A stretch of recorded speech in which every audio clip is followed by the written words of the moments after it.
Today we have the privilege of speaking with Manpreet Singh, a name synonymous with Indian hockey excellence. With the remarkable achievement of competing in 4 Olympic Games and earning 2 bronze medals, Manpreet stands as a true icon of the sport. From leading India to glory as a captain in Tokyo Olympics to being the most experienced player in Paris, his journey has nothing short of inspirational. As we dive into his incredible career, we'll explore his highs, challenges, and the legacy he continues to build in Indian hockey. Manpreet, welcome and thank you for joining us. Thank you, Baji. Thank you so much. So Manpreet, मैं सबसे पहले तो इसी एक सवाल से ये शुरुआत करता हूँ। 4 ओलंपिक गेम्स आपने खेल लिए हैं। ये एक बहुत बहुत एक रेयर अचीवमेंट होता है। काफी कम लोग, काफी hockey players at the highest level, काफी एलीट ग्रुप है वो। पीआर श्रीजेश आपके साथ थे और दुनिया भर में भी इतना लॉन्जिट्यूडिटी किसी का होता नहीं है। तो पर्सनली आप जब आपके 4th ओलंपिक्स में जा रहे थे, पर्सनली कितना सिग्निफिकेंट था आपके लिए ये कैंपेन? पर टू बी ऑनेस्ट, ये काफी एक पर्सनली बहुत एक प्राउड वाली मोमेंट थी कि मैं चौथा ओलंपिक खेलने के लिए जा रहा था। और साथ में ये भी था कि हाँ, कि जो प्रीवियस ओलंपिक्स में हमारा रहा है, जैसे हम लोगों ने टोक्यो में ब्रॉन्ज मेडल जीता है, इसमें भी हमें वैसे ही परफॉर्म करना है।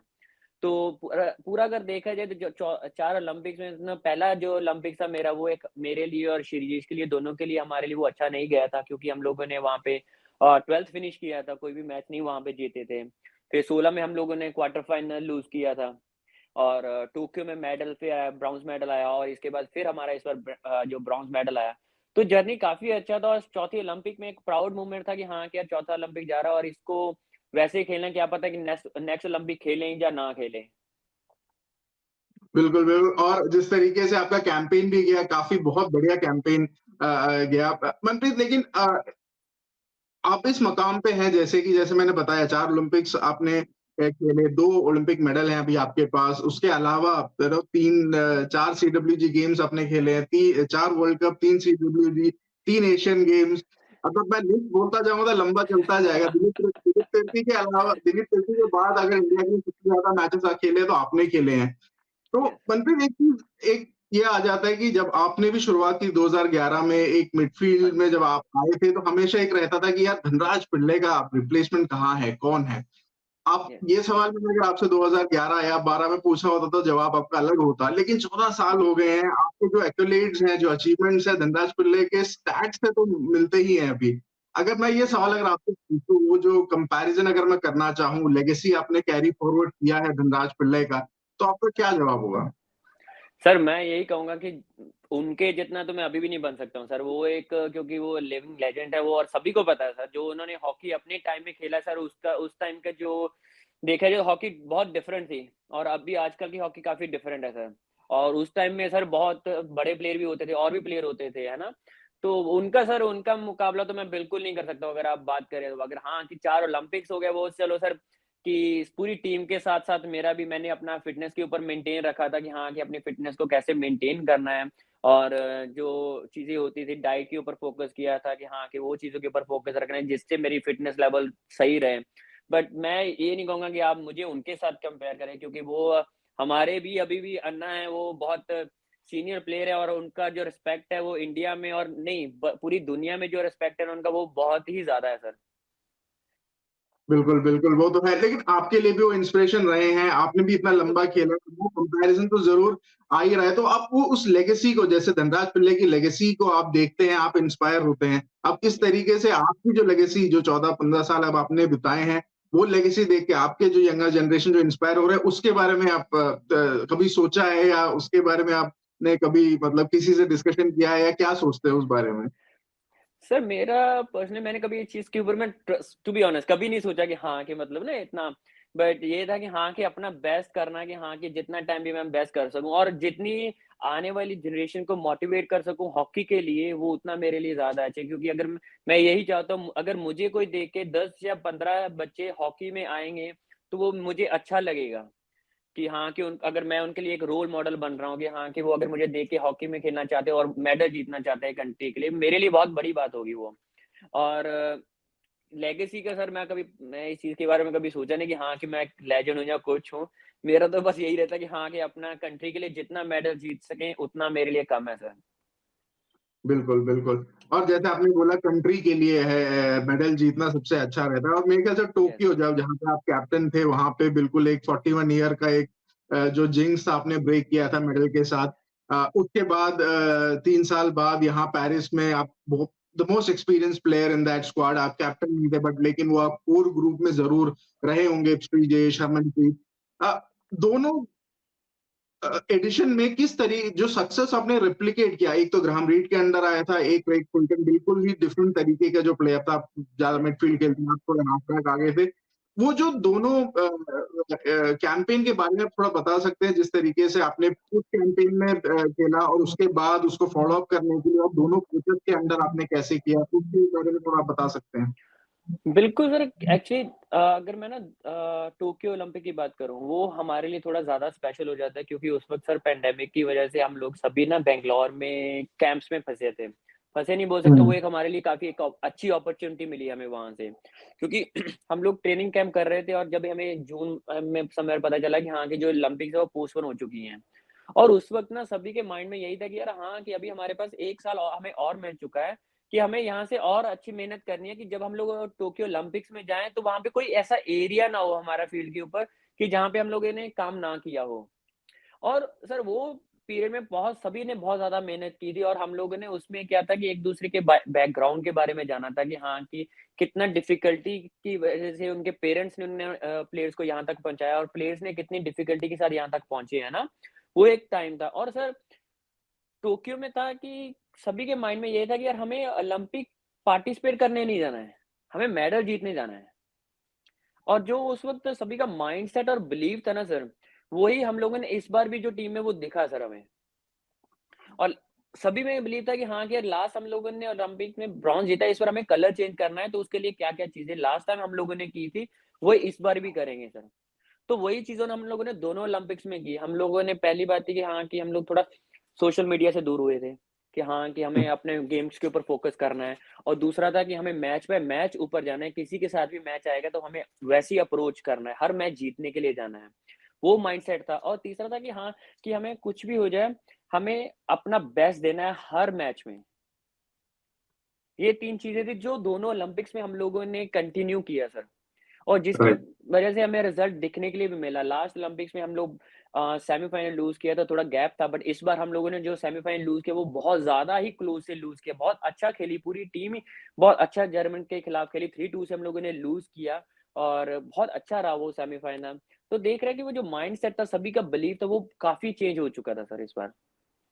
राइट राइट और क्रेग फुलटन के आने से उस माइंडसेट पे कुछ फर्क पड़ा था या स्किल सेट किस तरीके का चेंजेस आपको अंदर के भी रीड एंड नो फुलटन बिल्कुल सर, क्योंकि क्रेग ने ना सर आते ही सर हमसे यही बात किया था कि हम लोग 90% नीचे बॉडी को ट्रेन कर सकते हैं। जो 10% हमारा माइंड है ना, उसको हमें कैसे स्ट्रॉन्ग करना है, कैसे हम लोगों को जो बड़े मैचेज़ हैं, अगर हम लोग ऑस्ट्रेलिया के साथ अगर खेलने जा रहे हैं, या किसी अच्छी टीम के साथ खेलने जा रहे हैं, कैसे उसको अप्रोच करना है। और अगर हम लोग सेमीफाइनल खेलने जा रहे हैं, क्योंकि वो बहुत क्रूशियल मैचेज़ होते हैं सेमीफाइनल, क्वार्टर फाइनल ना, उसमें हमें कैसे परफॉर्म करना है। तो इसीलिए उन्होंने पैडी हम्पटन को बीच में फिर लेकर आए थे वो। वो राइट पैडी एक्चुअली क्या था, वो क्रिकेट टीम के साथ भी 2011 के वर्ल्ड कप में उनके साथ थे। तो हम लोगों ने एशियन गेम से पहले ही उनको हमारे साथ वो आए थे। तो उनका जो इनपुट था, जो टीम के साथ बात कर रहे थे और हमारा एक एक स्पेशल टूर गया था इस ओलंपिक से पहले स्विट्ज़रलैंड। अगर आपको पता होगा माइक हॉर्न के बारे में, जो यस एडवेंचरर हैं। हाँ, तो हम लोगों ने 3 दिन उनके साथ स्पेंड किए थे। तो वो माइंड के ऊपर हम लोगों ने स्पेशली ही चीज़ के ऊपर काम किया था, हम लोग को कैसे अप्रोच करना है और कैसे हमारा माइंडसेट कितना स्ट्रॉन्ग होना चाहिए, कि जब हम लोग ओलंपिक्स में जा रहे हैं क्योंकि मैचेस होंगे, प्रेशर होगा, कैसे हमें उस चीज़ में खेलना है, कैसे अंडर प्रेशर खेलना है, कैसे एज़ अ टीम खेलना है, क्या-क्या चीज़ें आ सकती हैं, क्या डिफ़िकल्टी आ सकती है, क्या-क्या चीज़ें हमें डिस्ट्रैक्ट कर सकती हैं अपने मिशन से।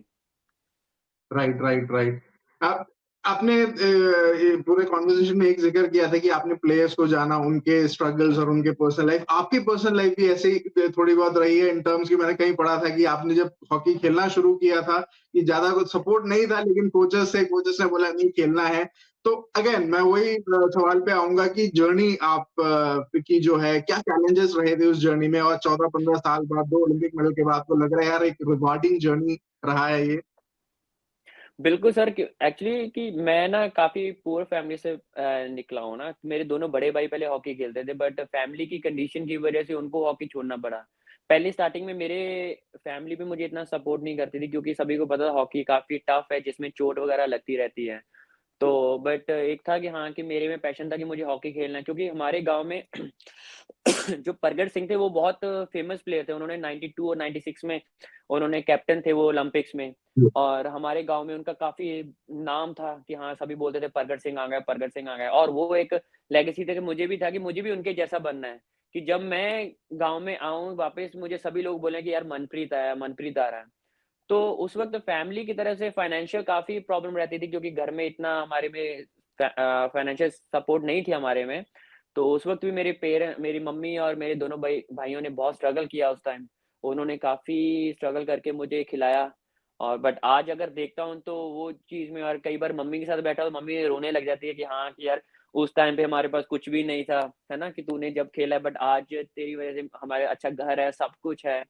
तो वो काफ़ी अच्छा लगता है, वो खुशी होती है कि हाँ, कि यार एटलीस्ट फाइनली मैंने कुछ अपनी फैमिली को अच्छा हैप्पीनेस, सभी खुश हैं ना, तो वो एक अच्छा लगता है सर मुझे। बहुत बढ़िया, बहुत बढ़िया।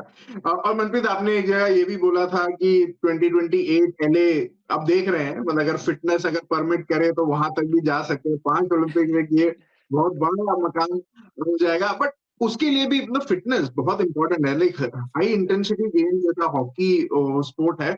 किस तरीके का मतलब उस हाई स्टैंडर्ड को फ़िटनेस कैसे मेंटेन कर पाते हो? क्या रेज़्यूम रहता है? क्या रूटीन, क्या डाइट किस तरीके से आप जाते हो just to maintain that fitness? पर ये उसमें यही रहता है कि जैसे अभी घर पे भी हूँ, तो मैं अपना जो डाइट मेरा वो उसको मेंटेन करूँ। ये नहीं कि आपको पता ही है पंजाबी में तो स्पेशली यही होता है ना कि हाँ, कि अगर कोई जीत के आए, चलो जी मिठा खा लो यार, आज आलू वाले पराठे बन जाएँगे यार, आज ये जलेबी या कुछ खा लो। तो ये चीज़ को मैं अवॉइड करता हूँ भाजी, कि घर पे भी राइट, आके अगर कम, क्योंकि लोड कम होता है, ट्रेनिंग कम होती है, तो उसमें भी अपना जो डाइट है उसको मेंटेन करूँ। और जब मैं कैंप्स में जा रहा हूँ या अपने जो मेरे ट्रेनर्स हैं जो है ना, उनसे जो प्रोग्राम लेकर रखो कि हाँ, कि जब भी टाइम मिले जिम करता रहूँ, अपना जहाँ अपना फिटनेस है उसको कंटिन्यू करता रहूँ, कि ये ना हो कि जब मैं वापस कैंप में जाऊँ, तो क्योंकि कैंप्स में जो जो ट्रेनिंग लोड होता है वो बहुत ज़्यादा होता है। राइट, तो उसको ये ना हो कि मैं वहाँ पे जाऊँ, सडनली वो लोड पर मेरी बॉडी के ऊपर लोड आए, तो मुझे इंजरी हो या कुछ चीज़ हो, तो उसको अवॉइड करके जो फिटनेस लेवल है उसको कंटिन्यू ही करता रहूँ 365 डेज़। कि वो बहुत ज़्यादा इम्पोर्टेंट है, और डाइट जो है वो स्पेशल रोल है कि हाँ, कि मीठा नहीं, स्वीट नहीं खाना है, उसको अवॉइड करो। अपनी जो दूसरी चीज़ें रेगुलर हम लोग खा रहे हैं, प्रोटीन ज़्यादा खाना है, वो चीज़ को कंटिन्यू करना है। Right, right. तो आप पूरे 24/7 12 महीने उस स्ट्रिक्ट रेजिम में रहते, कभी एक ऐसा मौका ज़रूर आता होगा कि यार थोड़ा चीट मील हो गया, थोड़ा ये ले लिया। तो आपका go to cheat meal, cheat drink क्या क्या रहता है? बिल्कुल भाजी, होता है, क्योंकि जब आप इतना ट्रेनिंग करने के बाद 1-2 दिन होता है कि यार बॉडी को अभी दूसरी चीज़ों की भी नीड है, कई बार खा लेते हैं। तो उस वक़्त फिर होता है कि हाँ, कि मम्मी को बोल देते हैं, फिर बना लो आलू वाले पराठे आज सवेरे, हैं? फिर आलू वाले पराठे बन जाते हैं, फिर साथ में फिर आपको पता है मीठी लस्सी आ जाती है, ये चीज़ें आ जाती हैं, जहाँ फिर और दूसरी सब्जियाँ हो जाती हैं, जो जिसमें पूरा खुल के फिर मीठा चलता है सर में। बहुत बढ़िया, बहुत बढ़िया। मनप्रीत बहुत-बहुत अच्छा लगा आपसे बात करके। आप हमारे लिए टाइम निकाला, बहुत-बहुत शुक्रिया इसके लिए और before I end this best of luck for your future endeavours and future games whatever you are playing and hopefully 2028 LA में भी आप को पोडियम में देखेंगे और इस बार लास्ट टाइम की तरह मेडल का कलर ज़रूर चेंज होगा। थैंक बिल्कुल you sir. Very much. Thank you sir, thank you so much.